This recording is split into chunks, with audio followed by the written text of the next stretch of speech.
Hi எல்லாருக்கும் வணக்கம். நம்ம அழகே அழகு சீரியலில் சுரேஷ் அழகுமதி கல்யாணம் மேடை வரைக்கும் வந்துருச்சு.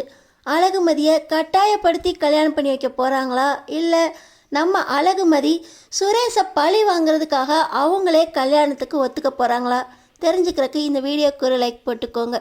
ஸோ பார்த்திங்கன்னா கல்யாண செலவுக்கு இதோ இந்த அழகு மலர் பேரில் அவங்க அம்மா எழுதி வச்சிருக்காளே அந்த இடத்த விற்றுருங்க, அப்போ தான் கடனே வாங்காமல் இந்த கல்யாணத்தை பண்ண முடியும் அப்படின்னு ராகவன் ஐடியா கொடுத்துட்டு போக, நான் என் இடத்த தரமாட்டேன்.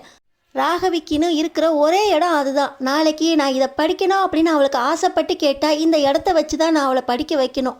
நீங்கள் அவளுக்காக சேர்த்து வைக்கிறீங்களோ வைக்கலையோ எனக்கு தெரியாது. ஆனால் நம்பிக்கையாக எங்கள் அம்மா கொடுத்த இடம் இது ஒன்று தான்.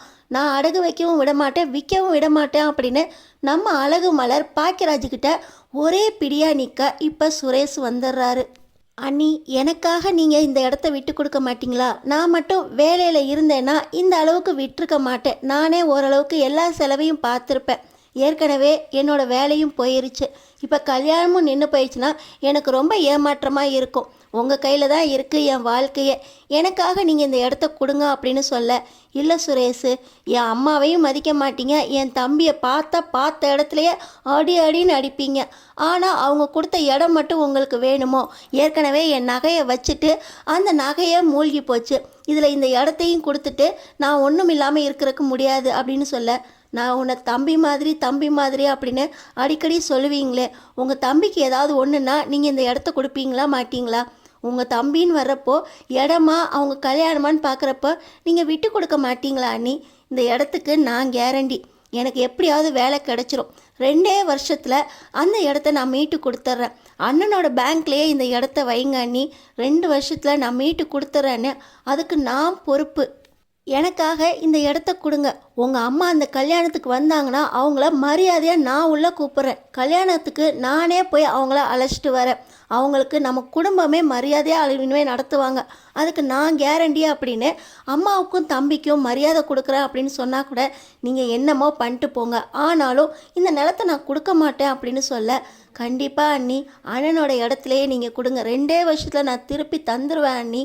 எனக்காக இந்த ஒரு தடவை கொஞ்சம் விட்டு கொடுத்து போங்க அப்படின்னு சொல்ல, எல்லாருமே இந்த விஷயத்தில் பேசி வச்சுக்கிட்டு தான் என்கிட்ட கடைசியாக வந்து சொல்கிறீங்க அப்படின்னு நம்ம அழகு மலர் சொன்னாலும், அப்படியெல்லாம் ஒன்றுமே இல்லை அப்படின்னு பாக்கியராஜ் வாயை திறக்க, எப்படியோ போங்க அப்படின்னு சொல்ல, இதை நீங்கள் கொஞ்சம் சிரிச்சுக்கிட்டே சொல்லக்கூடாதா அப்படின்னு சுரேஷ் கேட்குறாரு.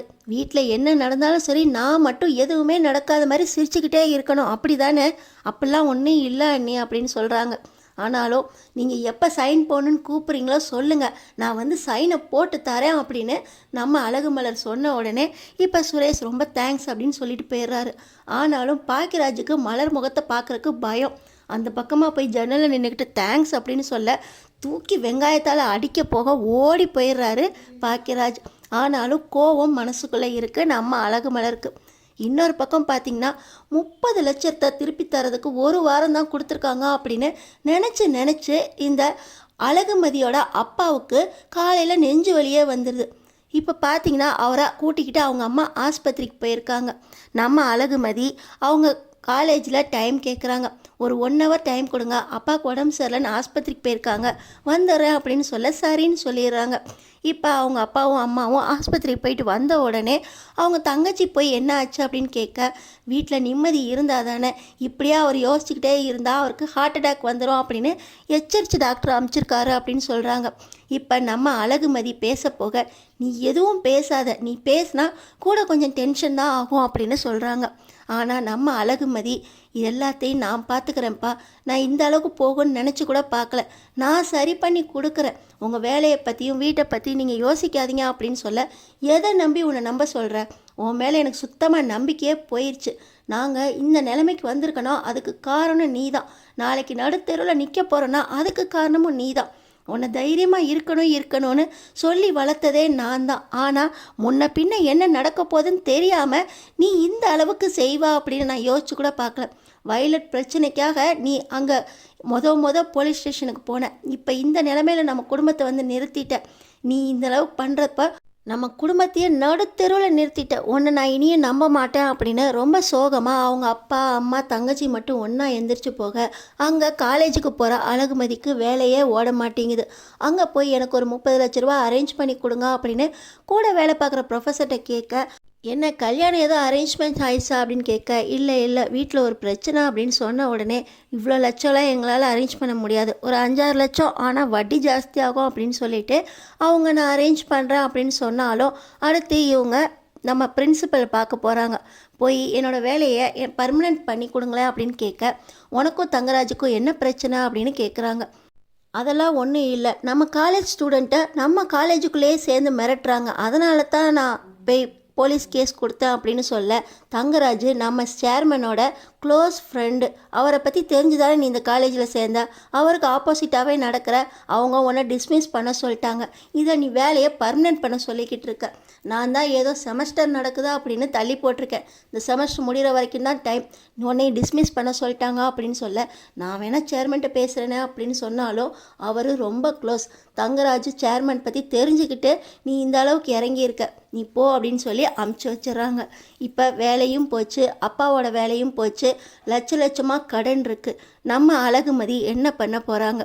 இன்னொரு பக்கம் பார்த்திங்கன்னா அங்கே கல்யாணத்துக்காக கல்யாண மண்டபத்துக்கே கிளம்பிட்டாங்க.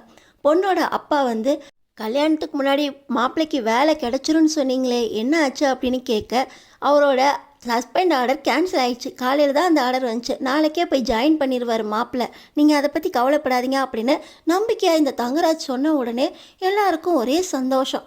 ஆனால் பொண்ணோட அப்பா போனதுக்கப்புறம், நீங்கள் சொன்னதெல்லாம் உண்மைன்னு நினச்சிட்டோம், இப்போ வந்து இல்லைன்னு சொல்கிறீங்களே அப்படின்னு சொல்ல, கல்யாணம் நின்று போச்சுன்னா சுரேஷ் தாங்க மாட்டான், அதனால தான் சொன்னேன் எப்படி இருந்தாலும் வேலை கிடச்சிரும், அவன் ஹனிமூன் போயிட்டு வர்றதுக்குள்ளே அவனோட சஸ்பெண்ட் ஆர்டர் கேன்சல் பண்ண வச்சு கமிஷனர் ஆகி தான் அவன் ரிட்டையர் ஆவான் அப்படின்னு இங்கே நம்பிக்கையாக சொல்லிட்டு தங்கராஜ் மண்டபத்துக்கு கிளம்பி போகிறாங்க. ஆனாலும் அங்கே ரிசப்ஷன் பொண்ணோட ரொம்ப கோலாகலமாக நடந்தாலும் சுரேஷோட முகம் மட்டும் வாடி தான் இருக்குது. இன்னொரு பக்கம் பார்த்திங்கன்னா பொண்ணோட அப்பாவுக்கு தெரிஞ்சவர், எஸ்பிக்கு ரொம்ப தெரிஞ்சவராம், அவர் வந்துட்டு இன்னும் மாப்பிள்ளைக்கு சஸ்பெண்ட் ஆர்டர் கேன்சல் ஆகலையா அப்படின்னு உண்மையை சொல்லிடுறாரு. இப்போ பொண்ணோட அப்பா இந்த கல்யாணம் நடக்காது அப்படின்னு ஒரே பிடியாக தங்கராஜ்கிட்ட நிற்க, இது எல்லாத்துக்குமே காரணம் ஓம் பொண்ணு தான் அப்படின்னு கல்யாணத்தில் தங்கராஜ்கிட்ட கெஞ்சுறதுக்காக வந்த ராமநாதன் கிட்ட போய் சொல்கிறாங்க. ராமநாதன் சார், இதை எப்படியாவது சரி பண்ணி கொடுங்க, என் பொண்ணு பண்ண தப்பை நானே சரி பண்ணுறேன், அவளே சரி பண்ணுறேன்னு உங்கள் முன்னாடி வந்து சொல்லுவா அப்படின்னு சொல்ல, சரி பண்ணுற தப்பே அவள் செஞ்சுருக்கா, வேலையும் போயிடுச்சு, இதோ கல்யாணமும் நடக்குமா நடக்காதா அப்படின்னு என் மாப்பிள்ளை அங்கே உடஞ்சி போய் நிற்கிறான், எல்லாத்துக்கும் காரணம் உன் பொண்ணு தான், உன் பொண்ணை கொண்டு வந்து மணப்பொண்ணா என் மாப்பிள்ளை பக்கத்தில் நிற்கவை, அவள் கழுத்தில் என் மாப்பிள்ளை தாலி கட்டணும், அவனுக்கு இப்போ கல்யாணம் நடந்து ஆகணும், அப்போ தான் அவனோட வேலையும் கிடைக்கும், அவளுக்கும் சரியான தண்டனையாக கிடைக்கும் அப்படின்னு சொல்லி இப்போ தங்கராஜ் ராமநாதன் கிட்ட கேட்க, ராமநாதனும் என் பொண்ணு செஞ்ச தப்பா அவளே சரி பண்ணுவா, நான் கூட்டிகிட்டு வரேன் என் பொண்ணா அப்படின்னு சொல்லி ராமநாதன் கிளம்பி போய் ஒரு விஷயமும் செய்யாமல் அழகுமதியை தரன் கல்யாண மண்டபத்துக்கு இழுத்துட்டு வராரு. என்ன ஏதுன்னு தெரியாமல் நிற்க, நான் சொன்ன நீ கேட்பதானே, நீ செஞ்ச தப்பை நீ சரி பண்ணுறேன்னு எனக்கு சொன்னீல, இப்போ சுரேஷ் கையால் உன் கழுத்தில் தாலி வாங்கிக்கோ அப்படின்னு சொல்ல, அப்பா அப்படின்னு சொல்கிறாங்க. இருந்தாலும் நீ செஞ்ச தப்பை நீ சரி பண்ணுறேன்னு சொன்னில மதி, நான் சொன்ன கேட்பியா கேட்க மாட்டியா, சுரேஷை நீ கல்யாணம் பண்ணிக்கணும் அப்படின்னு நான் விரும்புகிறேன், கல்யாணம் பண்ணிக்கோ அப்படின்னு சொல்ல, நீங்கள் சொன்னா நான் கேட்குறேன்ப்பா அப்படின்னு நம்ம மதி சுரேஷை கல்யாணம் பண்ணிக்கிறதுக்கு ஒத்துக்க, இப்போ தங்கராஜ் சொன்னால் அதே முகூர்த்தத்தில் சுரேஷுக்கும் அழகுமதிக்கும் கல்யாணம் நடக்குது.